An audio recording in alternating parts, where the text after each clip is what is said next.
Y el texto que quiero compartir con ustedes se encuentra en el capítulo 13 del evangelista Lucas, del Evangelio según San Lucas, y vamos a considerar los versos de 10 al 13. Capítulo 13, versos 10 al 13.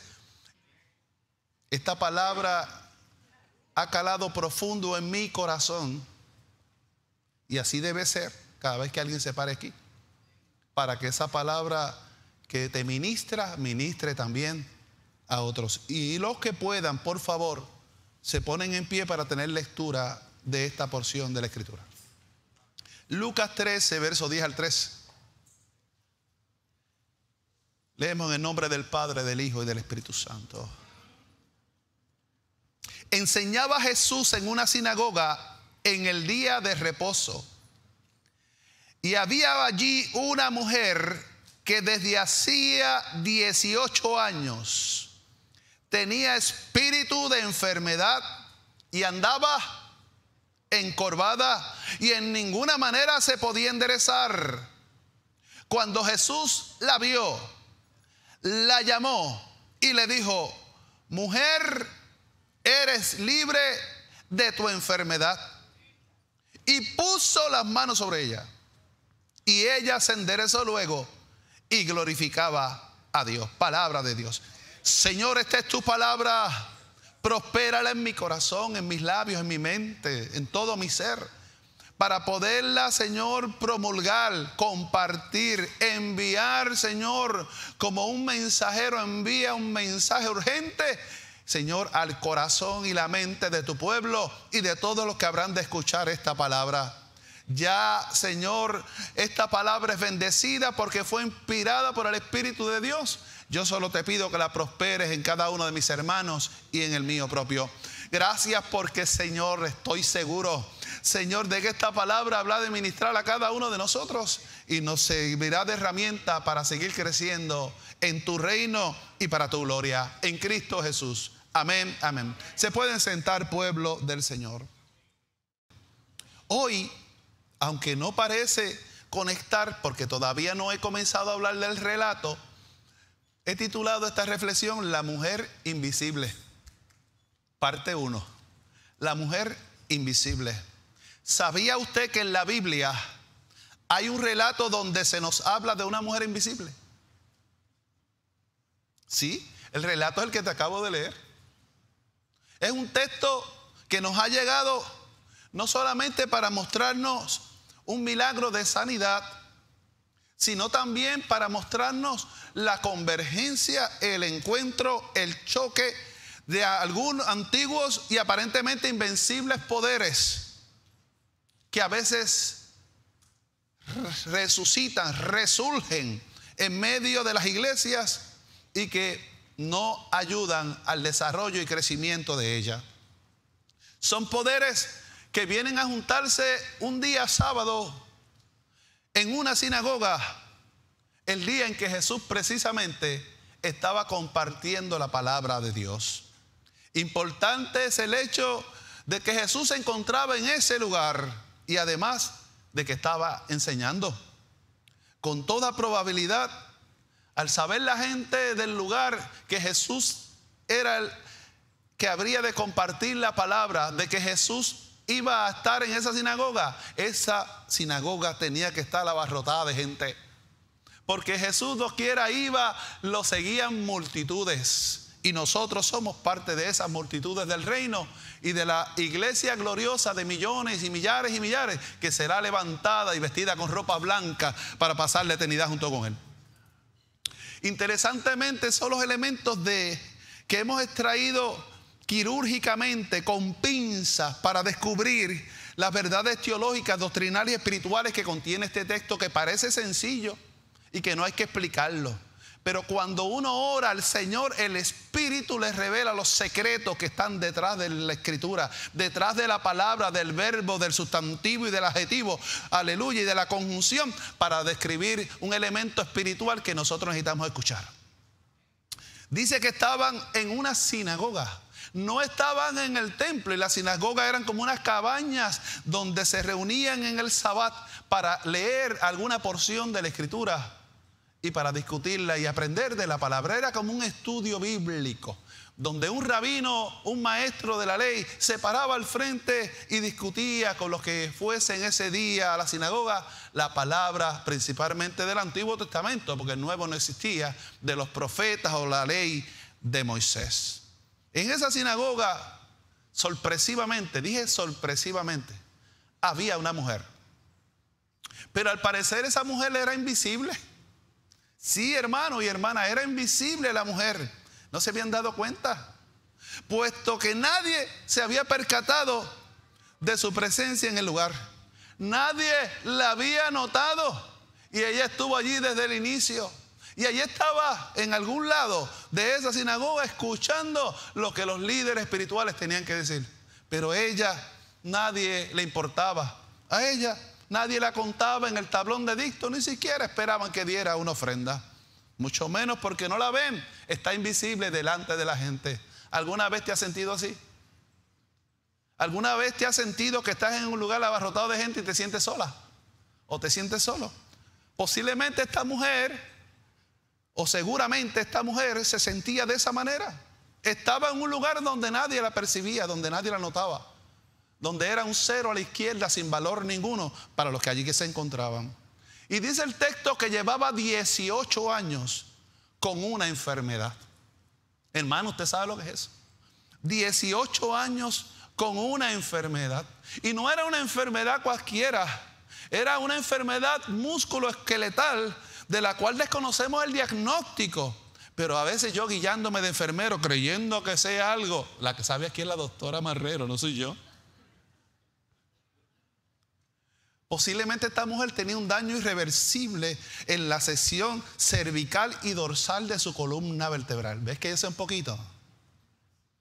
Por causa tal vez de una artritis reumatoidea o una escoliosis. No sabemos cuál era la causa, pero lo que sí sabemos es que esta mujer estaba encorvada, ajorobada por una condición musculoesqueletal o de la columna vertebral que la mantenía así por 18 largos años. Lo que sí sabemos sobre esta mujer y sobre su condición es que esta condición de ella la hacía caminar encorvada. Y dice el escritor, y de ninguna manera se podía enderezar. Nada ni nadie, como la hemorroísa, nada ni nadie, ni los mejores expertos, ni los mejores científicos, ni ningún otro terapeuta de ninguna índole la podían enderezar. Su condición, con toda seguridad, iba de peor en peor. Son 18 años, mis hermanos y hermanas, con sus ojos no mirando al frente ni hacia arriba, sino con sus ojos mirando a la tierra, mirando al suelo. No solo por su condición, sino también por la vergüenza que sentía, por la humillación de la gente y de la enfermedad misma, por la estigmatización y el rechazo que recibía constantemente de sus compueblanos, de sus familiares, y mayor, para aumentar la tristeza de la gente que hablaba con Dios, de la gente que camina con Dios, porque para ellos y delante de ellos ella era una mujer inmunda. Ella no era una hija de Abraham. Ella era una mujer que estaba en pecado y por su pecado estaba enferma. Por lo menos eso es lo que ellos creían. Pero, como les acabo de decir, ella era invisible. Sí, hermanos, era una mujer invisible dentro de la iglesia. Puesto que ninguna persona en la sinagoga se había percatado ni en esa ocasión ni anteriormente de que posiblemente esta mujer era una fiel o una de las fieles de la casa, pero nadie se enteraba de dónde venía la ofrenda, nadie sabía de dónde venía ese amén, gloria a Dios, porque no eran importantes para ellos, porque la tendencia de estos religiosos que se ensoberbecen como el refresco, ¿no? Como la espuma, es siempre a sentarse en las primeras sillas y nos olvidamos de los que se sientan atrás. Metafóricamente hablando. Tal vez Ellos lo que pensaban era llenar la copa de su propia religiosidad. Y se olvidaron de lo más importante, de la gente y de las necesidades de la gente. Qué triste es ver a un cristiano lleno de religión, pero empty, vacío de compasión y misericordia. Posiblemente ella se sentaba en la parte que estaba asignada para las mujeres. O tal vez ni siquiera eso. Simplemente se paraba en una esquina, detrás de una columna, detrás de un florero. O tal vez se cubría su joroba y su protuberancia en la espalda y en el cuello con una pashmina o una estola como la hermana tiene. Tal vez se paraba en un lugar donde ella decía: aquí nadie me puede ver, aquí nadie me va a notar, por tanto aquí nadie me va a humillar. Y aquí nadie ni siquiera puede ejecutar una violencia por estar en un lugar sagrado a alguien al que consideran inmundo. Así que esta mujer enferma está en aquel lugar, pero los líderes que estaban allí nunca, ni la iglesia, ni la gente, nunca se dieron por aludido, nunca la vieron. Ella era invisible. Y además, si se hubieran percatado en alguna ocasión de que esta mujer con esta enfermedad, no solo por el hecho de ser mujer, sino también por estar enferma y ser considerada inmunda, la podían haber expulsado de la sinagoga. O, como ocurría constantemente con Jesús y con los apóstoles, una turba se levantaba y la azotaban, la apedraban y la podían hasta matar. Así que, en cierto modo, hay que comprender la invisibilidad de esta mujer. Porque no es que ella se expusiera para que todo el mundo o alguien se enterara de su condición. Porque posiblemente ella tampoco quería que nadie se enterara por la vergüenza que sentía y la estigmatización, como dije ahorita. Dice también el texto bíblico, no solamente que llevaba 18 años enferma, sino, y tristemente, que su enfermedad era causada por un espíritu demoníaco, o un espíritu maligno, o un espíritu de enfermedad, llámese como se llame. Ahora sí que se complica la cosa un poco, ¿verdad, hermanos? No es ver a un enfermo y orar por él para que Dios lo sane. Es ver al enfermo y que el espíritu te diga: demonio tiene. Hay una doble enfermedad que está afectando la salud física, emocional y espiritual de esta mujer. Y otra cosa que se le añade, y otro elemento que se le añade a esto, es que las mujeres en el tiempo de Jesús se le cosificaba. Eres una cosa, no eres un ser humano como yo. Se les estigmatizaba social y religiosamente. Segundo, ella estaba enferma, y a las personas enfermas se le acusaba de pecadoras sin oportunidad de redención, mientras la enfermedad estuviese presente y visible más aún. Ya que según las creencias, las enfermedades eran producto del pecado. O sea que ella tiene la vergüenza, la estigmatización de la gente por una condición de salud que ella no buscó, que ella no provocó, sino que le llegó, aleluya, a su cuerpo, que la fue enquilosando y doblando cada vez más y convirtiéndose en una carga pesada que ni tú ni yo podemos llevar. Nadie puede llevar una carga tan pesada como esa para toda la vida, y ella sí la llevó por 18 años. Esta mujer no solo estaba enferma y estigmatizada por la gente, sino que en tercer lugar estaba poseída por una malicia. Por lo que, al igual que a un leproso, si se enteraran los religiosos de aquella sinagoga y del lugar, la hubiesen expulsado y posiblemente apedreado de la aldea. La expulsaban de la aldea y la apedreaban, y mayor aún, se les impedía a mujeres como esta que entraran a la sinagoga o al templo. 18 años sin poder entrar a la iglesia o al templo. Y tal vez cuando lo hacía a cuclillas, escondido, tapado, para que nadie la notara. Porque hay algo inevitable que es intrínseco de cada ser humano. Dios nos creó con un corazón incompleto. ¿Qué dice el pastor? Sí, Dios nos creó con un huequito en el corazón, en alguna esquina que anatómicamente no te puedo explicar ni biológicamente, pero sí Dios nos creó con un huequito en el corazón que la gente trata de llenar y completar con 20,000 cosas, pero no pueden, porque ese espacio tiene el tamaño de Dios. Y solo Dios puede llenar ese vacío del corazón humano, porque solo Él lo conoce como fue concebido desde antes de la fundación del mundo. Así que ahí está la mujer, está inmunda. Y una mujer inmunda se metió a la iglesia.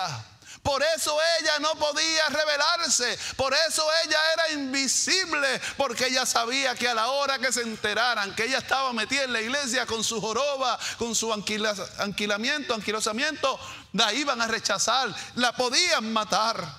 Ahí está la mujer invisible que nadie nota. Pero sin embargo continúa el autor de este texto maravilloso. Dice, y Jesús la vio.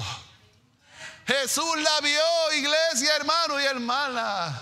Bendito el Dios de gloria que nos ve en nuestro dolor, en nuestras angustias, cuando más los necesitamos. Ese Cristo que la vio ella está viéndote a ti en esta mañana también. Esto me recuerda a Agar, la egipcia. Bautizó el lugar que Dios se le reveló como el Dios que me ve.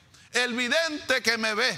Agar, cuando la habían expulsado con su niño Ismael y estaba en una crisis existencial en el desierto. Me recuerda también a José, cuando sus hermanos lo tiraron en aquella cisterna vacía y luego lo vendieron, o cuando estaba en la cárcel. Allí el Dios que te ve también lo vio a él. También me recuerda a Zaqueo, que era pequeñito, mira, potoquito así. Nadie lo soportaba porque era publicano, era despreciado, y ahí estaba diciendo, ay, viene Jesús, he oído hablar de un tal Jesús que sana enfermos, liberta cautivos y anuncia el reino. Posiblemente es el Mesías. Y él decía, yo lo quiero ver, pero ¿cómo lo voy a ver? Se trepó a un árbol sicómoro donde era imposible poderlo visualizar, poderlo ver. Pero allí venía Jesús, el que vio a esta mujer, y le dice, Zaqueo, baja del árbol. Te estoy viendo desde que te empezaste a trepar, desde antes de pensarlo. Ya yo te estaba viendo, porque yo soy el Dios que te ve. Vente, niño, que quiero comer en tu casa. ¿No es maravilloso? También me recuerda a la samaritana, que iba a buscar agua al pozo de Jacob, pero no a la misma hora que todas las mujeres.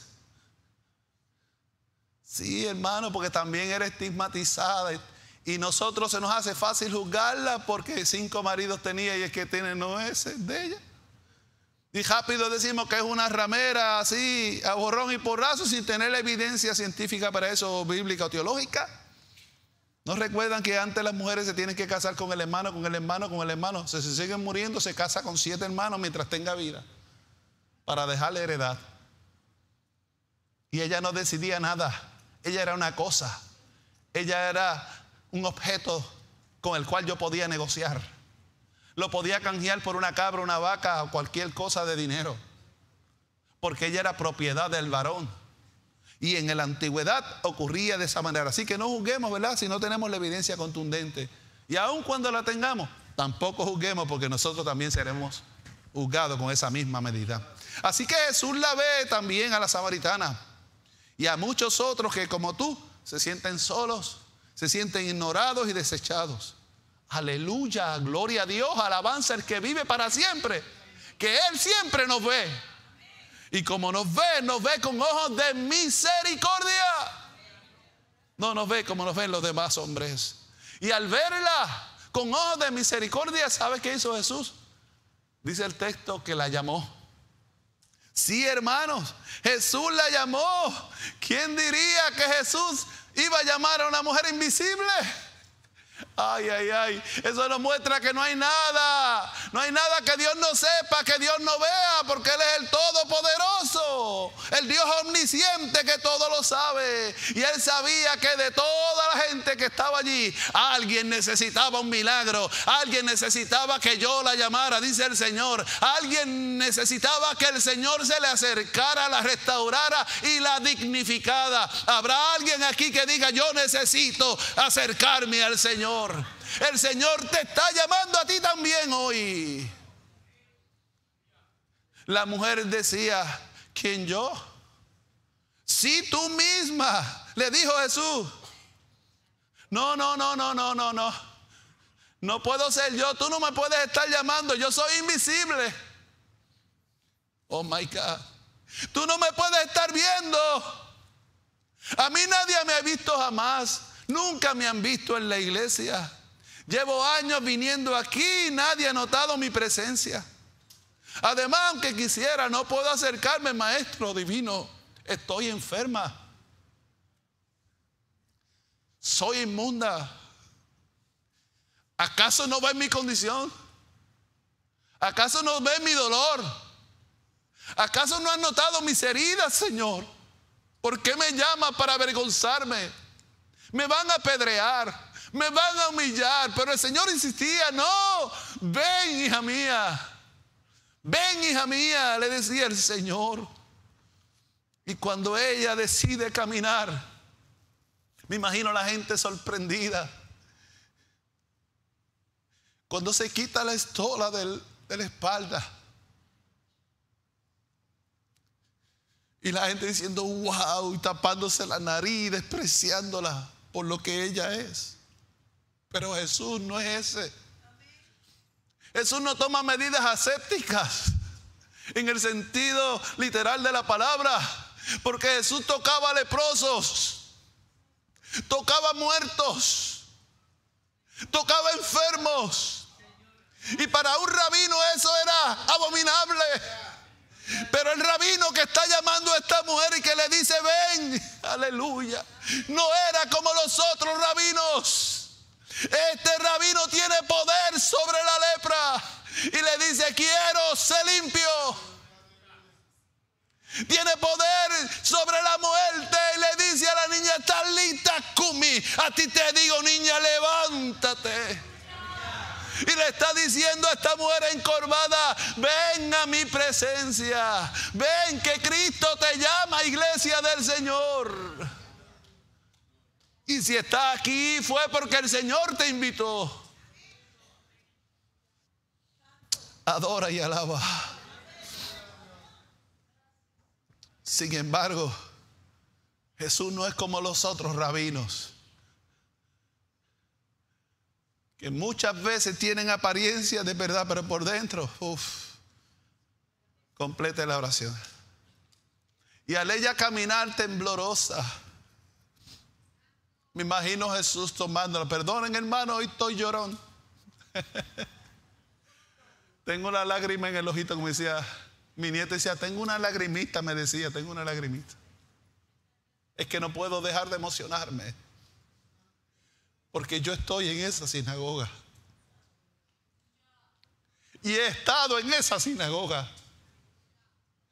Y en ocasiones he estado en el lugar de la mujer, sintiéndome solo, deprimido, sin dirección, preocupado, cargado. Posiblemente hay muchas encorvados hoy aquí, recibiendo violencia de sus cónyuges, encorvados por la vida de unos padres que nunca te trataron con dignidad, ni te valoraron, ni te cuidaron como debieron haberlo hecho. Posiblemente de niña te robaron la inocencia, o de niño te dijeron que no servías para nada, que eres un bruto y que no mereces, o nunca ibas a lograr nada en la vida. Estamos encorvados, mirando hacia el suelo. Pero ahí está Jesús. Aquí está Jesús. Jesús no es como los otros. Lo interesante es que Jesús tampoco es como nosotros. No reprendió de ningún demonio. El texto no dice que haya reprendido ningún demonio. Pero por el poder del Espíritu Santo que está en él, y por el poder de una orden de un Cristo glorioso del Dios que se revela humanamente en él, no hay demonio ni enfermedad que se resista. Y él lo único que tuvo que decirle: mujer, eres libre de tu enfermedad. Y esa palabra te la dice el Señor hoy. Mujer o hombre, eres libre de tu enfermedad. Se acabó tu invisibilidad. Se acabó tus derrotas y aflicciones. El Señor te levanta hoy con el poder del Espíritu Santo de Dios. Habrá alguien que cree esa palabra y diga amén.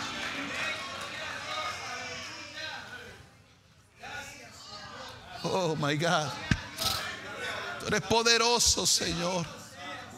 No había que reprender demonios, porque donde está el poder de Dios manifestándose. A mí en una iglesia me dijeron, antes de pedirme: oye, ¿qué te opinas de los endemoniados y de toda esa gente que se manifiestan demonios? Y dije: a mí los demonios no me gustan. Ni le doy no le doy el micrófono tampoco, ni le doy plataforma. Sí, pero hay algo que hay que hacer con ellos. Sí, hay que hacer algo con ellos. Pero a mí me gusta más la moneda que es verdadera. De la farsa se encarga el Señor. Y donde haya una iglesia llena del poder de Dios, donde hay una iglesia restaurada y sana, llena del Espíritu Santo, donde Cristo es el centro y la gloria de Dios se manifiesta, los demonios salen corriendo, vienen a atacarte. Por 7 caminos se tienen que ir.